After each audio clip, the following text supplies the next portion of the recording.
A True Martial World, Bab 132. Judul, Yiyun membagikan makanan. Jiang Xiaoru dan Yiyun berpelukan lama sebelum berpisah. Yuneur, bagaimana hasil seleksimu? Jiang Xiaoru mengkhawatirkan hasil pemilihan Yiyun. Apakah dia tidak berhasil, mengakibatkan Lian Chengyu menyebabkan masalah di masa depan? Bagaimanapun, dari kesan Jiang Xiaoru, Yiyun hanya berlatih seni bela diri dalam waktu yang singkat, dan akan sulit baginya untuk lolos seleksi. Tetapi pada saat Jiang Xiaoru mengajukan pertanyaan itu, dia tiba-tiba memikirkan sesuatu. Tangannya berada di bahu Yiyun dan dia mengukur pakaian Yiyun. Jubah ikan terbang, Jiang Xiaoru sebenarnya tahu tentang pakaian seperti itu. Di kerajaan surgawi Tai'ah, pakaian para bangsawan sangat khusus. Disulam dengan ikan terbang, itu disebut jubah ikan terbang. Ikan terbang adalah naga yang tidak berbentuk. Dalam kondisi sulit, mereka bisa menjadi naga.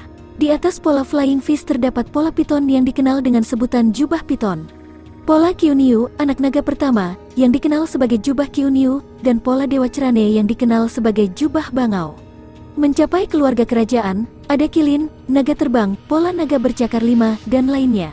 Pakaian yang berbeda berarti peringkat yang berbeda. Yuneur, kamu tidak bisa begitu saja memakai pakaian seperti itu. Jika ada seseorang menyadarinya, kamu akan diasingkan. Ini adalah pakaian yang hanya bisa dipakai oleh bangsawan. Cepat lepas, Jiang Xiaoru berkata sambil menyentuh kerah Yiyun. Dia secara tidak sadar mengira Yiyun mengenakan pakaian orang lain. Dalam alam bawah sadar Jiang Xiaoru, perbedaan antara bangsawan dan rakyat jelata terlalu besar. Sangat sulit bagi rakyat jelata untuk menjadi bangsawan. Jiang Xiaoru tidak percaya Yiyun akan menjadi seorang bangsawan. Tapi segera, Jiang Xiaoru menyadarinya. Tangannya membeku di udara dan tampak tidak percaya pada Yiyun dari atas ke bawah. Jiang Xiaoru menyadari bahwa Yiyun tidak hanya mengenakan jubah ikan terbang, dia juga memiliki pedang Yanqi.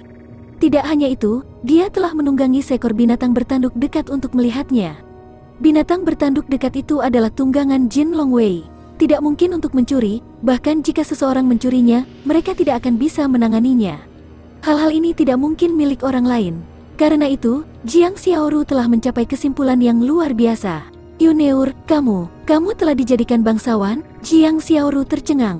Yuneur menjadi bangsawan hanya dengan berpartisipasi dalam pemilihan kerajaan? Bagaimana mungkin? Mungkinkah kinerja Yuneur luar biasa, menyebabkan dia menjadi bangsawan pada usia 12 tahun?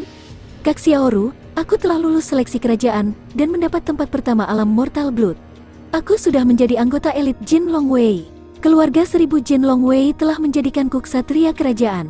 Di masa depan, aku akan memiliki wilayah aku sendiri di dataran tengah dan aku akan membawa Kak Xiaoru ke sana untuk menjalani kehidupan yang baik. Kata Yiyun dengan senang hati. Seringkali, kebahagiaan itu sederhana. Ketika kamu mendapatkan apa yang kamu inginkan dan kemudian membagikannya dengan seseorang, itu adalah kebahagiaan. Untuk tujuan masa depan ambisius Yiyun, untuk menjadi ksatria kerajaan bukanlah apa-apa. Itu baru permulaan. Tapi sekarang, Yiyun sangat senang dari lubuk hatinya dengan gelarnya. Karena, itu sangat berarti bagi Jiang Xiaoru. Ksatria kerajaan berarti kemuliaan. Jiang Xiaoru menatap bingung ke arah Yiyun, seolah-olah dia masih dalam mimpi. Tempat pertama Blood Mortal, elit Jin Longwei, ksatria kerajaan. Yuneur tidak hanya lulus seleksi, dan dia memiliki hasil yang luar biasa, menjadi ksatria kerajaan dari kerajaan surgawi Tai'ah. Jiang Xiaoru tahu bahwa Yiyun mengalami kejadian yang tidak disengaja, dan setelah mendapatkan bantuan dari orang tua Su, tidak heran kekuatannya meningkat pesat. Tapi dia tidak pernah menyangka Yiyun bisa menjadi bangsawan. Jiang Xiaoru membutuhkan waktu lama sebelum dia bisa menerima berita karena itu terlalu luar biasa. Kak Xiaoru, kamu bahkan tahu tentang jubah ikan terbang? Pengetahuan Jiang Xiaoru mengejutkan Yiyun. Yiyun mendapat kesan bahwa Jiang Xiaoru baru berusia 7 tahun ketika dia meninggalkan klan keluarganya. Untuk anak berusia 7 tahun yang membaca begitu banyak buku dan tahu banyak, itu jauh dari apa yang bisa dilakukan anak pada umumnya. Yiyun ingin tahu tentang latar belakang Jiang Xiaoru. Kak Xiaoru, aku berencana untuk kamu berlatih seni bela diri denganku. Yiyun telah mempertimbangkan ini untuk waktu yang lama. Umur manusia terlalu pendek. Yiyun tidak ingin Jiang Xiaoru mati muda, jadi dia ingin Jiang Xiaoru berlatih seni bela diri juga. Di masa lalu, Yiyun bahkan tidak punya makanan untuk dimakan, dan tidak bisa membiarkan Jiang Xiaoru berlatih seni bela diri. Tapi sekarang, dia adalah seorang ksatria kerajaan. Dia memiliki lebih banyak sumber daya, jadi membiarkan Jiang Xiaoru berlatih seni bela diri bukanlah hal yang mustahil. Yiyun memiliki Purple Crystal Origins. Purple Crystal Origins bisa menyerap energi, tapi energi itu ada di dalam tubuhnya. Akan sulit baginya untuk mentransfer energi yang diserap kristal ungu ke Jiang Xiaoru. Untuk Jiang Xiaoru untuk berkultivasi, dia harus menggunakan sumber daya lain. Aku ingin tahu apa tingkat bakat Kak Xiaoru. Yiyun tahu Jiang Xiaoru memiliki latar belakang yang luar biasa, jadi dia bahkan mungkin memiliki bakat yang lebih baik daripada dia. Di masa depan, jika Jiang Xiaoru memiliki kemampuan untuk melindungi dirinya sendiri, Yiyun akan merasa yakin. Yuneur, aku akan mengikuti keinginanmu. Jiang Xiaoru mengangguk dan menjawab dengan lembut. Di masa lalu, Jiang Xiaoru akan membuat keputusan untuk Yiyun. Sekarang Yiyun telah beranjak dewasa, Jiang Xiaoru mulai terbiasa dengan Yiyun yang membuat keputusan untuknya.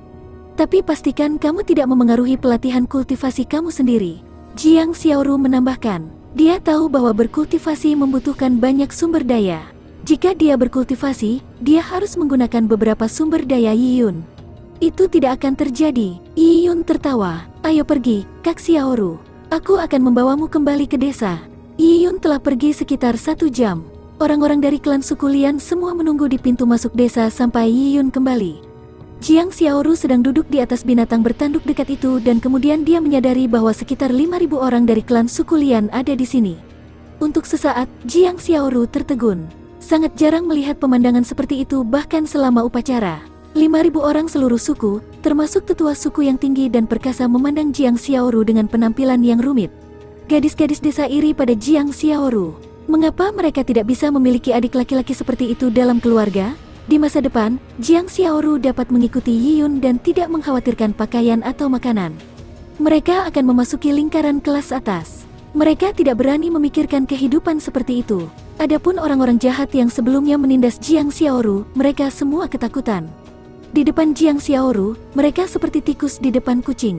Anak-anak yang membuang kotoran sapi telah menyusut ke dalam kerumunan. Mereka tidak berani melihat Jiang Xiaoru. Bos mereka di lantai memuntahkan darah. Apa yang bisa mereka lakukan? Mereka sangat menyesali tindakan mereka. Ai, Nyonya sudah kembali. Pasti sulit bagi Nyonya. Liu Tai penuh perhatian. Dia segera mengubah salam Jiang Xiaoru menjadi Nyonya. Ini membuat Jiang Xiaoru membutuhkan waktu beberapa saat untuk menyadari bahwa dia sedang memanggilnya. Kak Xiaoru. Zhou Xiaoke berlari ke pelukan Jiang Xiaoru. Hubungan antara Jiang Xiaoru dan Zhou Xiaoke selalu baik. Mereka telah dipisahkan selama 2 bulan, dan hampir bisa digambarkan sebagai perpisahan hidup dan mati. Kembali ketika rumah dibakar, Jiang Xiaoru telah meninggalkan rumah sebelumnya, dan Zhou Xiaoke mengira Jiang Xiaoru tidak akan pernah kembali. Seorang gadis berjalan ke alam liar yang luas sama dengan bunuh diri. Melihat Jiang Xiaoru berdiri di sana dengan baik, Zhou Xiaoke tidak bisa menahan air mata. Sekarang, mereka semua kembali. Kakak Yiyun, Kak Xiaoru semuanya aman. Segalanya hanya akan menjadi lebih baik di masa depan. Mata Jiang Xiaoru menjadi bengkak. Dia menyentuh kepala Zhou Xiaoke dan merasakan kegembiraan. Hal-hal yang dia pedulikan tidak hilang. Tidak kehilangan apapun adalah perasaan yang menyenangkan. Kedua gadis itu berpelukan lama sebelum berpisah. Jiang Xiaoru memandangi kerumunan dan bertanya pada Yiyun, Yuneur, maksudnya apa ini? Memberikan makanan. Yiyun tersenyum. Jin Longwei telah membawa makanan, jadi wajar untuk membagikannya. Persediaan makanan yang dibawa bersama binatang bertanduk dekat itu terbatas. Sepertinya banyak, tetapi tidak cukup untuk seluruh populasi klan suku Lian. Dengan 1000 klan, ada ribuan orang. Jumlah yang tidak sedikit untuk memberi makan semua orang ini. Makanan yang dibawa Yiyun bersamanya sebenarnya tidak cukup. Jadi Yiyun memiliki cara yang jelas untuk mendistribusikan. Jumlah yang dibagikan sesuai dengan karakter mereka. Yang baik diberi lebih banyak, yang buruk bisa berdiri di samping. Melihat Yiyun berdiri di tengah alun-alun dengan segunung biji-bijian dan daging di sampingnya, mata tetua suku berkedut. Hidup itu penuh pasang surut. Saat itu, ketika suku membagikan jatah, Yiyun bertengkar dengan prajurit persiapan karena sekantong kecil biji-bijian. Dia hampir dipukuli. Lian Chengyu keluar, dan diam-diam melukai Yiyun. Jika bukan karena kristal ungu, dia pasti sudah mati. Tapi hari ini, mereka yang menginginkan hidup Yiyun sekarang lumpuh dan tidak bisa hidup lebih lama lagi. Dan sekarang, kekuatan untuk mendistribusikan makanan ada pada Yiyun. Diputuskan atas keinginannya, para tetua suku ini getir. Mereka tahu bahwa sebagai kelas penguasa, mereka pasti tidak akan mendapatkan banyak. Bibi Wang, Paman Zhou Xiaoke. Yiyun memanggil Bibi Wang dan Zhou Xiaoke, makanan ini untukmu. Yiyun mengambil 5 kantong besar biji-bijian, 3 kantong sayuran dan beberapa daging binatang yang sudah dibersihkan dan menyerahkannya kepada Bibi Wang. Tumpukan makanan yang begitu besar membuat banyak orang iri. Dengan ini, keluarga Bibi Wang tidak perlu makan bubur lagi. Mereka bisa makan nasi putih wangi, daging yang dimasak, dan sayur goreng. Itu adalah surga di bumi. Bibi Wang tidak bisa menahan senyumnya. Wajah Zhou Xiaoke bersinar dan memegang tangan Yiyun. Dia sangat senang. Paman Sun, ini untukmu. Yiyun membagikan makanan berdasarkan ingatannya kepada keluarga yang lebih baik. Setelah menerima makanan, orang-orang ini bergembira. Tapi setelah masuk ke dunia ini, Yiyun tidak memiliki ingatan sebelum dia berumur 12 tahun. Yiyun tidak mengenal sebagian besar orang di klan suku Lian.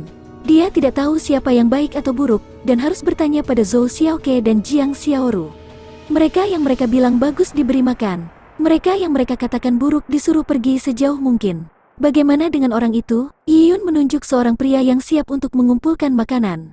Atas pertanyaan ini, pria itu menjadi tegang. Saudara Yiyun, dia orang baik, kata Zhou Xiaoke. Oh, Yiyun mengangguk, dan tanpa menggerakkan satu jari pun, Liu Tai sudah memberikan makanan. Bagaimana dengan orang itu? Yiyun bertanya lagi. Orang itu adalah pria kurus. Dia memaksakan senyum dan melihat ke arah Zhou Xiaoke, memberikan tatapan menjilat. Tapi Zhou Xiaoke mengabaikannya dan berkata dengan wajah jijik, Saudara Yiyun, orang itu bernama Zhou Chang. Dia sangat buruk, dia sering menindas orang lain, dan bahkan menindas kakak Zhou. Zhou Xiaoke terus terang. Wajah Zhou Chang menjadi hijau dan mulutnya menganga. Dia tidak berani membantah. Bagaimana hal-hal berubah? Dia tidak pernah menyangka bahwa dia akan berada di bawah kendali gadis kecil ini. Sialan, untuk apa kau berdiri di sana? Jangan membuatku menyerangmu, enyah. Liu Tai menarik lengan bajunya dan memarahi.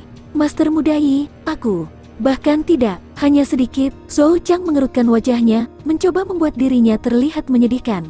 Sial, seolah Master muda Yi adalah seseorang yang bisa kamu ajak bicara, enyah. Tidak ada cukup makanan untuk orang baik, dan kamu ingin diberikan kepada orang jahat sepertimu? Bermimpilah. Liu Tai menendang Zhou Chang. Dia penuh penghinaan. Dia sama sekali lupa bahwa dia pernah tidak dianggap orang baik. Zhou Chang tanpa ampun ditendang oleh Liu Tai, tapi untuk ini, Yiyun tidak merasakan apa-apa. Mereka yang pernah menjadi jahat dan menjalani hidup mereka melalui pemerasan memiliki lebih banyak persediaan makanan di rumah mereka. Dengan akar rumput dan sayuran liar, mereka tidak akan kelaparan. Penduduk desa berbaris dengan gelisah. Mereka takut bahwa mereka sebelumnya telah menyinggung dua gadis di samping Yiyun. Jika mereka melakukannya, mereka akan celaka.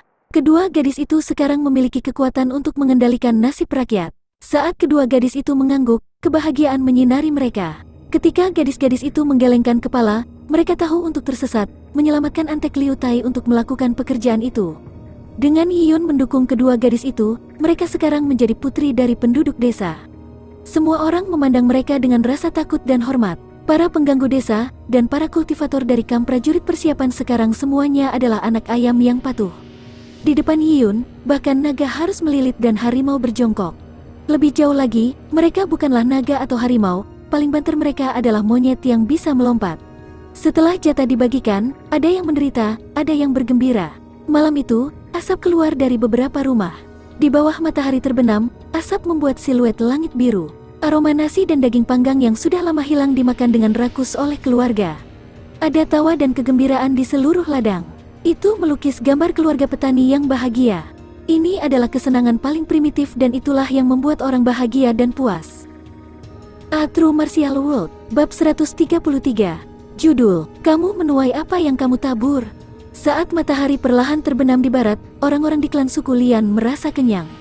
Ini adalah pertama kalinya dalam hidup mereka makan makanan sebanyak itu. Selain kelaparan begitu lama, itu adalah kegembiraan yang luar biasa untuk mengisi perut mereka. Setelah selesai makan, tibalah saatnya mencernanya. Berolahraga adalah salah satu cara terbaik untuk membantu pencernaan. Latihan apa yang dilakukan oleh orang-orang dari klan suku Lian? Ada satu hal yang menunggu mereka, itu adalah menyelesaikan skor lama. Kembalinya Yiyun membuat semua orang tahu bahwa mereka telah diperlakukan sebagai orang bodoh oleh Lian Chengyu. Lian Chengyu telah meminum darah dan memakan daging orang tersebut. Yang dia lakukan hanyalah bagian dari rencananya untuk masa depannya sendiri. Orang-orang kelaparan sangat parah semua karena Lian Chengyu. Yang menggelikan adalah mereka dengan bodohnya menggantungkan semua harapan mereka pada Lian Chengyu dan menyanyikan pujiannya. Mereka yang menderita diberi. Mereka selalu ditindas oleh Lian Chengyu, jadi mereka membencinya. Sekarang, dengan mengandalkan Yiyun, mereka berhasil makan makanan enak. Lian Chengyu bukan hanya musuh mereka, tapi juga penyelamat mereka, musuh Yiyun. Baik untuk diri mereka sendiri atau untuk Yiyun, mereka tidak akan mengampuni Lian Chengyu. Bahkan dengan Lian Chengyu yang lumpuh, itu masih tidak memuaskan dahaga mereka untuk balas dendam. Jika mereka tidak membalas dendam dengan tangan mereka sendiri dan membiarkan musuh mati, siapa yang menginginkan itu? Bahkan Antek Lian Chengyu membenci Lian Chengyu. Jika bukan karena Lian Chengyu, apakah mereka akan menjadikan Yiyun musuh mereka? Jika mereka tidak bermusuhan dengan dia, bukankah mereka akan mendapatkan makanan hari ini? Orang-orang di alam liar yang luas memiliki cara berpikir yang sangat khusus. Jika Yiyun tidak memberi mereka makanan, mereka tidak membenci Yiyun karena dia kuat. Orang-orang di padang gurun yang luas secara tidak sadar percaya bahwa yang kuat mengendalikan nasib yang lemah, jadi mereka tidak berani membenci, juga tidak ada gunanya membenci. Tapi mereka kelaparan, dan mereka membutuhkan karung tinju untuk melampiaskan amarah mereka. Karung tinju ini hanya bisa menjadi yang lemah. Siapa yang lemah sekarang? Jelas itu adalah Lian Chengyu. Mantan guru yang lumpuh ini telah mengambil makanan mereka untuk ditukar dengan tulang-tulang kuno dan masih gagal total. Tak satu pun dari janjinya yang terpenuhi, menyebabkan mereka kelaparan. Oleh karena itu, apakah itu rakyat jelata atau antek sebelumnya dari Lian Chengyu, mereka semua mengarahkan ujung tombak mereka ke Lian Chengyu. Lian Chengyu telah menjadi musuh publik nomor 1. Oleh karena itu, malam itu, sekelompok penduduk desa yang marah bergegas ke kompleks pemimpin untuk membalas dendam pada Lian Chengyu. Metode yang mereka gunakan untuk melampiaskan amarah mereka langsung dan sederhana. Mereka melemparkan kotoran sapi ke rumah Lian Chengyu. Mereka merasa bahwa Lian Chengyu membawa kesialan bagi klan suku Lian. Jika bukan karena Lian Chengyu, apakah mereka akan kelaparan? Menggunakan kotoran sapi untuk menghilangkan ketidakberuntungan ini adalah suatu keharusan. Tetapi tidak ada lagi ternak yang tersisa di desa, sehingga jumlah kotoran sapi terbatas. Bagaimana jika tidak cukup untuk dilempar? Penduduk desa yang pintar pergi ke perkemahan Jin Longwei dan menggali kotoran hewan bertanduk dekat itu. Hewan bertanduk dekat tidak perlu makan atau minum, tetapi mereka masih bisa menghabiskan seluruh pohon untuk makan. Makanya, kotoran yang keluar sangat spektakuler. Sebuah gerobak tidak cukup untuk menahannya. Kira-kira 7 penduduk desa memperoleh kotoran binatang bertanduk dekat dengan sangat antusias. Ini akan keren. Orang-orang percaya bahwa efek kotoran hewan bertanduk dekat lebih baik daripada kotoran sapi. Lagi pula, binatang bertanduk dekat lebih agung daripada sapi lebih dari 100 kali lipat. Akibatnya, kotoran binatang bertanduk dekat menghujani kompleks pemimpin. Sekelompok tetua suku melarikan diri karena ketakutan. Dan pemimpin asli dari klan suku Lian jatuh sakit. Lian Chengyu lumpuh sehingga semua harapan pemimpin pupus, maka dia jatuh sakit. Beberapa orang bergantung pada pilar spiritual untuk melanjutkan hidup. Ketika pilar spiritual runtuh, mereka akan kehilangan keinginan untuk hidup. Tidak ada yang menghentikan kerumunan yang marah. Begitu cepat, kompleks pemimpin klan suku Lian ditutupi kotoran. Tentang ini, dengan acara yang luar biasa, bagaimana kita bisa melewatkan Liu Tai? Sebagai orang yang mendedikasikan dirinya untuk menjadi kaki tangan Yiyun, Liu Tai tidak akan melewatkan kesempatan untuk menunjukkan kesetiaannya kepada Yiyun. Faktanya, Liu Tai adalah salah satu pencetus pengepungan ini. Dia adalah orang yang melompat tertinggi di antara kerumunan. Dia adalah pekerja paling keras dalam membuang kotoran binatang yang hampir bertanduk. Dia mengambil sekop dan sekop kotoran ke dalam kompleks pemimpin. Dan dia melakukannya dengan kejam. Dia membidik jendela agar rumah bisa penuh dengan kotoran. Berbaring di rumah, Lian Chengyu hampir tidak selamat dan segera, dia penuh dengan kotoran. Pada titik ini, seorang tetua suku yang memiliki hubungan darah dengan Lian Chengyu mengumpulkan keberaniannya dan diam-diam memasuki kompleks pemimpin. Di bawah semburan kotoran, dia menarik Lian Chengyu keluar dari tumpukan kotoran. Setelah semua kotoran binatang bertanduk dekat dibuang, Liu Tai masih belum puas, jadi dia berteriak, "Teman-teman, ayo kita bakar." Orang-orang di padang gurun yang luas itu buta. Dengan seseorang memimpin mereka, mereka semua menjawab. Dengan demikian, obor demi obor dinyalakan dan dilemparkan ke dalam kompleks pemimpin. Segera, kompleks itu berubah menjadi nyala api besar yang menelan. Api meraung ke langit. Api itu 10 kali lebih kuat dari api yang membakar rumah Yiyun. Yiyun berdiri di pegunungan dan melihat api dari jauh. Adegan yang sama terjadi hanya dalam beberapa bulan. Saat itu Lian Chengyu membagikan makanan, hari ini Yiyun membagikan makanan. Saat itu, orang jahat makan makanan enak dan jenisnya diintimidasi. Hari ini jenisnya diberi makan dan yang jahat kelaparan. Saat itu, Jiang Xiaoru telah dikepung dengan kotoran sapi dan api yang membakar rumah. Sekarang kompleks pemimpin telah dikepung dengan kotoran binatang bertanduk dan api membakar kompleks pemimpin. Semua ini adalah siklus karma. Kamu menuai apa yang kamu tabur. Yiyun tiba-tiba menghela nafas. Di dunia ini, kebaikan belum tentu dihargai. Kejahatan belum tentu dihukum. Dunia tidak adil. Dia hanya bisa membuat dunia menjadi adil dan hanya dalam batas kemampuannya. Yi Yun bukanlah orang suci, dia juga tidak berjuang untuk perdamaian dunia. Pemikiran semacam ini tidak pragmatis. Namun, Yi Yun berharap bahwa di tanah yang akan dia klaim, dia tidak akan melihat ketidakadilan seperti itu. Orang baik harus menerima kebahagiaan, dan orang jahat, hukuman. Ini adalah keinginan sederhana namun indah yang dimiliki Yi Yun. Matahari benar-benar terbenam. Langit menjadi gelap saat Yi Yun datang ke air terjun Sungai Timur. Penurunan 100 meter menyebabkan air tanderus, menggetarkan gendang telinga. Setelah setengah bulan, Yi Yun telah kembali ke tempat yang dikenalnya ini. Yi Yun sebelumnya berlatih menari naga di air luas di sini, dan juga bertemu Lin Xingtong. Yi Yun menutup matanya dengan konsentrasi. Dia mulai berlatih. Dia melepas jubah ikan terbangnya dan mengenakan pakaian linen kering. Setiap gerakannya menyenangkan tetapi juga mengandung kekuatan ledakan. Setelah dia menyelesaikan serangkaian gerakan, Yi Yun merasakan sesuatu dan menoleh. Di bawah langit yang dipenuhi bintang, seorang gadis berbaju putih berdiri di atas batu seperti peri.